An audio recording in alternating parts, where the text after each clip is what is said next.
نادية سمعت اسم مصطفى من هنا ورجليها خبطوا في بعض من هنا. يا لهوي هنتخطف انا والعيال. يا لهوي عليك يا نادية وعلى المصايب اللي انت اروح فين واجي منين دلوقتي يا مصيبتي. يا لهوي يا خرابي. بلعت ريقها بتوتر وقالت لا مؤاخذة يعني يا عم اللوسطى، هو مين مصطفى ده؟ قال لها وانت مالك يعني؟ قالت له يا راجل عيب عليك، ده احنا بنحكوا مع بعض، يعني هنفضل مقطوعين كده طول الطريق؟ اتكلم.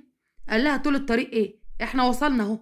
قالت له حد الله، وصلنا فين؟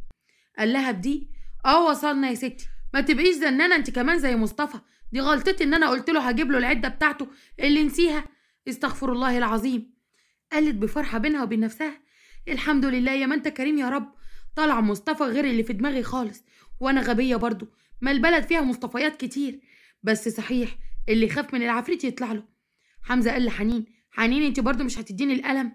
لا يا حمزه مش هديهولك، هو بتاعي، وبعدين كون مؤدب، عيب كده ما يصحش تطلب مني الحاجه اكتر من مره وانا اقول لك لا. نادية قالت بنتي انت بتكلمي ابني كده ليه؟ يا عمته عايز ياخد القلم بتاعي وانا مش عايزه اديهوله. نادية قالت لها صحيح يا حمزه، عيب يا حبيبي، ما يصحش تاخد القلم وهو بتاعها، انت كده تبقى دني. قال لها ما انا فعلا دنيا يا ماما، لو سمحتي بقى انا عايز القلم، خليها تديهولي. حنين قالت له لا يا حمزه، ابقى خلي عمو عمرو يجيب لك واحد، لكن ده بتاعي وانا خدته من اوضه الراجل اللي احنا فضلنا نضرب فيه وبوظنا ليه الاوضه بتاعته. نادية حطت ايديها على بق حنين وقالت لها انت لو نطقتي بحرف واحد من اللي لسه باعه بيه دلوقتي يا بنت عبير هعمل منك فطير حادق، يعني كمان مش حلو. حمزه قال ماما شيلي ايدك من على بقها، انت كده هتوجعيها. نادية اللي قالت له شوف الواد وقله ادبه، شوف المحن يا ناس. السواق قال بنرفزه يلا يا ستي خدي بعضك انت والعيال بتوعك وانزلي، انا وصلتك اهو. ساعتها قالت ايه الراجل اللي مش طايق نفسه ده؟ اعوذ بالله، يا ستار يا رب. وبعدها نزلوا ونادية حرجت عليهم انت يا واد انت وهي، بقول لكم ايه، لو حد قال هناك حاجه عند العيله هقطع لسانه واعمل بيه شوربه لسان عصفور، انتوا سامعين ولا لا؟ حنين قالت لا انا مش هقول حاجه، انا بحفظ السر كويس قوي يا عمته. قالت لها جدعه يا قلب عمته، والكليه الشمال بتاعتها كمان. حمزه قال وانا هعمل زيها يا ماما، ومش هقول حاجه غير لبابا وتيتا صفيه وعمو علي وطنط نهال. قالت له امال كده لسه مين يا ابن الهبله؟ مش بقولك انت هتوديني في داهيه؟ بقولك ما تجيبش سيره لاي حد. قال لها ليه؟ ده لسه فاضل يوسف يا ماما، ما هو ده اللي انا مش هقوله عشان خاطر هو فتان. قالت له وانت كده يا حبيبي بياع بطاطا، ما انت فتان برضو ولا ايه؟ السر هيكون بينا احنا التلاته بس، ما ينفعش حد رابع يعرف السر، ماشي؟ عشان اخدكم معايا في مهمات بعد كده. الاتنين قالوا في نفس واحد حاضر يا قائد. قالت فريقي المتميز. اخدوا بعضهم وراحوا عند مكانهم، وكانوا فرشين سجاده على الارض وقاعدين. نادية قالت هي دي السفاري؟ صفية قالت انت اتاخرت كده ليه يا نادية؟ معلش اصل حمزه كان عنده اسهال مزمن في مناخيره، كان حاجه صعبه يعني، اديته دواء بقى والحمد لله اهو بقى كويس. وجينا وعقبال ما رتبت الاوضه اقصد الغرفه وجيت. امال فين عمرو؟ نهال قالت والله يا اختي ما اعرف، علي وعمرو اخدوا بعض وراحوا فين مش عارفين. قالت نادية انا هتصل بيه وهعرف. قعدوا ونادية اتصلت بعمرو كام مره وما بيردش عليها. قالت بغيظ لا بقى ده عمرو كده زودها. يوسف قال ماما شوفي كده بابا جاي هو وعمه مع مين. شافوهم جايين ومعاهم واحده. نادية ونهال عينيهم طرقعوا من الغيظ. نادية قالت ايه اللي بيحصل ده؟ ايه اللي انا شايفه ده؟ ايه الحلاوه دي؟ ايه الطعمه دي؟ ايه؟ نهال قالت لها اتكتمي يا هبله لما نعرف مين دي. كملت كلامها وقالت علي من امتى وهو بيكلم ستات؟ لا وكمان جايبها قدامي. صفية قالت اهدوا يا ست منك ليه، اكيد يعني هو في حاجه، ولادي ما تربوش على كده ولا تربوا ان هم يمشوا مع ستات. عمرو قال اخيرا جيت يا نادية انتي والعيال. نادية قالت بضيق وهي مكتفه ايديها بغيظ يا عمرو جيت، بس جيت ولقيتك ماشي مع واحده. عمرو ضحك وقال واحده ايه دي؟ لوجي. قالت له ايه لوجي؟ يعني ده البوس ولا ده كحه ولا ايه بالظبط؟ ما انا شايفه بنت حلوه اهي وشعرها اصفر زي العقربه. عمرو قال اسكتي بقى ملوش داعي الكلام ده عيب. علي اللي قال اعرفكم يا جماعه بلوجي مرشده سياحيه لينا يعني عشان نقضي رحله سفاري حلوه ان شاء الله. نهال قالت بغيره لا هي حلوه فعلا يا علي. صفيه طبعا اللي كانت زعلانه على زعل نسوان عجالها قالت وانت يا حلوه شغلانتك كده بس؟ قالت لها يا حاجه انا بخلي الناس يقضوا وقت حلو في الصحراء بحيث ان اليوم يكون لذيذ وكده يعني. نادية قالت يوم لذيذ، شكلها مذاكرة وحافظة وعارفة هي هتعمل ايه بالظبط. عمرو غمزها وقال اسكتي، عايزين اليوم يعدي على خير. قالت له ايه يا حبيبي، انا ما اقصدش حاجة، اقصد يعني حافظة المكان، ويا ريت تحافظ على مشاعرنا كمان عشان انا شوية وممكن ارتكب جناية. عمرو قال نادية انا عايزك تهدي خالص لو سمحتي، ممكن عشان خاطر انا والله ما قادر لك ولا قادر لحواراتك دي، وخلينا بقى نستمتع بالرحلة، ما تنسيش ان انا مخاصمك. علي اللي قال طيب يلا بينا بقى يا جماعة. حمزة قال طنط لوجي ممكن تشيليني عشان انا حبيتك خالص. ضحكت وقالت له تعالى، ده انت طفل زي القمر. عمرو قال بابتسامة ده ابني. قالت له ربنا يخليه ليكي يا استاذ عمرو. مشي ونهال ونادية واقفين متغاظين جدا من اللي بيحصل. نهال قالت لها انت شايفة اللي انا شايفاه؟ يا اختي شايفة، وماسكة نفسي بالعافية يا نهال. وهي الرحلة دي ما كانتش تنفع غير بلوجي ديت يا نادية؟ لا، ما هو هتنفع ومن غيرها، بس صبرك عليا بس يا نهال، اصبري انا بتكتك في دماغي. مشوا وراهم وهم عمالين يسمعوا لوجي وهي بتحكي وبتوصف المكان اللي هم فيه. نادية قالت الكلام اللي هي بتقوله ده غلط. عمرو قال لها وانت عرفتي منين يا فيلسوفة ان هو غلط؟ قالت له انا قارية في موسوعة خبير تنمية وتغذية ان الصحراء البيضاء اتسمت بيضة علشان الفراخ بتبيض فيها. ردت ساعتها لوجي ضحكت وقالت وهو في فراخ في الصحراء اصلا يا ست نادية؟ هي اتسمت بالبيضة عشان خاطر الرملة بتاعتها لونها ابيض. نادية اللي قالت انت بتغلطيني؟ لوجي قالت لها بمنتهى الذوق والادب لا يا فندم، انا مش بغلطك، انا بس بصحح المعلومة مش اكتر. نهال همست لنادية وقالت لها بقول لك ايه، تعالي عايزاكي. نادية اللي قالت لها خير، ايه اللي حصل؟ نهال قالت لها وطي صوتك شوية، انا عايزاكي في حاجة سر ما بيني وما بينك. نادية قالت لها فرحة قولي ده انا نقطة ضعف الاسرار، احبها حب موت. نهال قالت لها بصي يا ستي، احنا لازم نمشي البت دي عشان خاطر نخلص من تقل دمها ده، ومش بس كده، لا ده انا عايزه يخت اتفسح مع جوزي، وطول ما هي طابقه على نفسنا كده مفيش واحده فينا هتعرف تستفرد بجوزها، وهم لازقين فيها زي العيال الصغيره، اخصى عليهم ولا كانهم شافوا نسوان قبل كده.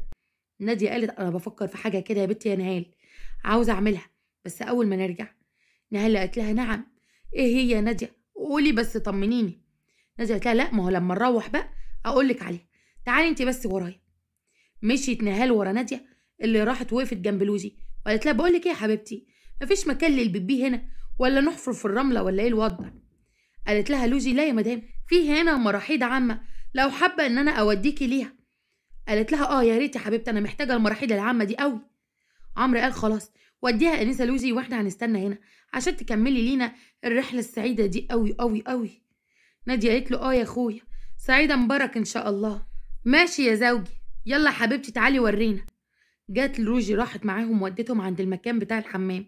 نادية قالت لها لا مؤاخذه، هي الكابينه دي كابينه حمام ولا كابينه سنترال؟ انا مش شايفه اي حاجه تدل على ان هو حمام. لوجي قالت لا يا فندم، ده مكان للحمام، حتى حضرتك ممكن تفتحي وتدخلي وتشوفي. نهال قالت لها لا ما هو انت ما تعرفيش اصلنا بنخاف نجرب حاجه جديده، ونادية عندها فوبيا من المناطق المغرقه عشان كده يعني. نادية قطعتها وقالت لها عشان كده بنقولك يعني تدخلي وتجربي وتورينا، وخير دليل التجربه، ولا ايه يا نهال يا اختي؟ نهال قالت لها ايوه يا نادية يا حبيبتي. لوجي قالت تمام، ان كان ده هيريحكم انا مستعده. دخلت لوجي من هنا ونادية ونهال قفلوا عليها الباب من هنا. لوجي قالت بخضة انتوا بتعملوا ايه؟ افتحوا لي الباب ده. نادية قالت ماما قافله بالمفتاح. نهال قالت لها انت فاكره يعني ان احنا هنسيبك كده؟ لا يا اختي، انا جوزي خط احمر، وياكي تفكري انك تلفي عليهم هما الاتنين. لوجي قالت الوف على ايه يا ست انتي؟ اسكتي وطلعوني من هنا، انا بشوف شغلي ومش ليا دعوه برجالتكم. نادية اللي قالت انت يا بنت يا مش شعرها اصفر، انت فاكراني هصدق كلامك ده ولا ايه؟ لا ده انا محنكه جدا وواخده بالي كويس قوي من اللي انت بتعمليه، ومش هيخيل عليا ولا بربع جنيه، وخليكي بقى محبوسه في مراحيضك العامه يا فندم، ده هي في شكلك يا صفرة. نهال قالت لها يلا بينا يا ندوش، احنا نتكل عشان نشوف ورانا ايه. اخدوا بعض وراحوا اليوم هناك. حمزه سأل قال فين طنط لوجي الموزه؟ نادية قالت له بغيظ ولا سمعت الكلمه دي فين؟ انت ما تعرفش معناها اصلا. قال لها بتزعقلي ليه يا ماما؟ انا ما اعرفش حاجه ولا اعرف اي حاجه، ده بابا وعمه هما اللي عمالين يقولوا عليها موزه، انا ما قلتش حاجه من عندي. حنين قالت انت نسيت تقول يا حمزه ان هم قالوا عليها ست مكنه. يوسف قال وكمان يا حنين قالوا ان هي ست حلوه وشعرها معمول حلو قوي. طبعا الكلام كان بيتقال قدام الرجاله اللي كانوا واقفين زي المبلولين ومش عارفين يعملوا ايه في الكلام اللي اتقال. ودلوقتي صفيه بتضحك عليهم وبتقول خيبه على الرجاله الجدعان. ناديه بصت لعمرو بغيظ وقالت له لا لا لا لا، الصلاة على النبي، الصلاة على النبي يا عمرو، انت حسابك معايا كبير قوي وعامل لي فيها مخاصمني وماشي، وحسابك معايا لما اروح وانت هنا عامل لي فيها فت الفتاتيت. صح يا عم عمرو؟ على العموم انا هعرفك الخصام على حق بيبقى عامل ازاي. نهال قالت وانت كمان يا علي عمال بتبص لبره وانت راجل متجوز وعندك عيل شحط والتاني جاي في الطريق، ايه مش ماليه عينك؟ ناديه اللي قالت جاي في الطريق ايه، هو فين يا نهال؟ نهال اللي كانت اتخنقت من غباوه ناديه وقالت لها ناديه مش ناقصه غباوه، هيكون فين يعني؟ ما هو مرزوع في بطني. خلاص فهمت، انت حامل يعني. المهم عمرو قال الولاد بيهزروا يا ناديه، بيهزروا، هتاخدي على كلام العيال؟ نهال قالت هي كمان بعصبيه، ده احنا ما ناخدش غير على كلام العيال يا سيلفي. صفيه قالت بس انتوا هتقضوها خناق ولا ايه؟ اسكتوا بقى. ناديه اللي قالت صبركم بس لما نرجع يا ولاد صفيه. علي وعمرو بصوا لبعض وقالوا نهارنا عسل ان شاء الله. قضوا يومهم ورجعوا تاني، وعدى اليوم بتاع الرحله ورجعوا لبيتهم وهم مش عارفين الستات دول ناويين على ايه. ناديه قالت انا هروح عند امي عشان اسلم حنين لامها وابوها. عمرو قال لها طب ما تقعدي هناك قيمه 5 شهور كده. بصت له بغيظ وقالت له ليه يا كبد امك، عايزني خلاص اخرج من هنا وما ارجعش، ولا عايز تخلص مني ولا حاجه، ولا ايه حكايتك بالظبط؟ عمرو لا مش القصد يا ندوش، بس يعني شايفك من ساعه ما رجعنا من الرحله وانت اعصابك مش ولا بد كده يعني زي ما تكوني كده متنشنه شويه، فقلت يعني تفكي. قالت له ليه وانت عملت لي حاجه عشان اتنشن منها؟ ما انا زي الفل اهو، و100 فل و10 كمان. عمرو لا عارفه الفندق كلمني وقال ان البنت اللي كانت طالعه بينا سفاري لقوها محبوسه في الحمام وكانت حالتها صعبه خالص. معلش تلاقيها اتخنقت من سامي اكسيد الكربون اللي كان منتشر في الحمامات العامه هناك، بس انا شايفاها صعبان عليك قوي. مالك يا عمرو؟ ما كنت تروح تطمن عليها يا اخويا. عمرو لا وانا مالي، انا ماليش دعوه بيها، انا ما احطهاش في دماغي اصلا، وبعدين انا هدخل اريح شويه بقى وانتي بصحيني لما تيجي من عند امك. قالت له بغيظ ماشي يا عموره الاموره، يا ابن صفيه حماتي سر حياتي. اخدت العيال وراحت بيت امها.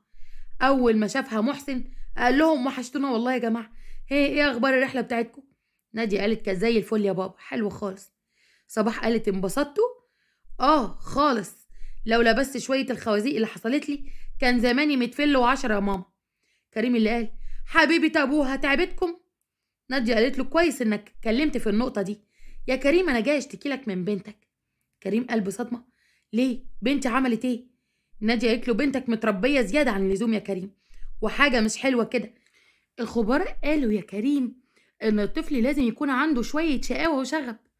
كريم قال لها ناديه اسكتي بالله عليكي، انا عايز بنتي كده، خبرائك وحاجاتك دي طلعيها على ابنك الغلبان ده. حمزه اللي قطع كلامهم وقال له عمو انا هتجوز بنتك.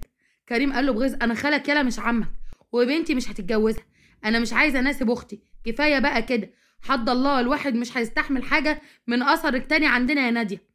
ناديه قالت شايفه ياما ابنك بيغلط فيا ازاي؟ صباح اللي سكعتها بالرجل وقالت لها والله العظيم ما غلط، ده هو ده عين الصح.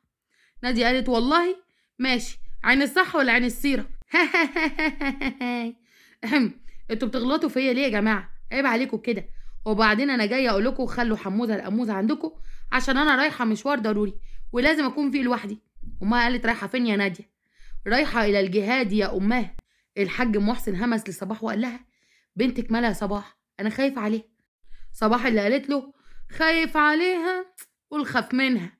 ناديه قالت صحيح يا جماعه انا جبت لكم من الرحله سبح ومصليات، بس كنت عايزه اجيب لكم ميه زمزم والله، بس قالوا لي ان مفيش هنا في السعوديه، وانا بصراحه ما كانش معايا فلوس السوبر جيت اللي هركبه، وكمان بيقولوا السعوديه بينها وبين شرم الشيخ يجي نص ساعه. كريم قال بصدمه نص ساعه ليه يا اختي؟ قالت له والله يا كريم يا اخويا كتاب الخبراء بتاع المواقع قال لي كده. يلا همشي انا بقى، وانت يالا خليك مؤدب معاهم. مشيت ومحسن قال يا جماعة ما تشوفوا لنا الخبراء دول فين عشان اروح ابلغ عنهم او اقتلهم او اي حاجة نخلص منهم.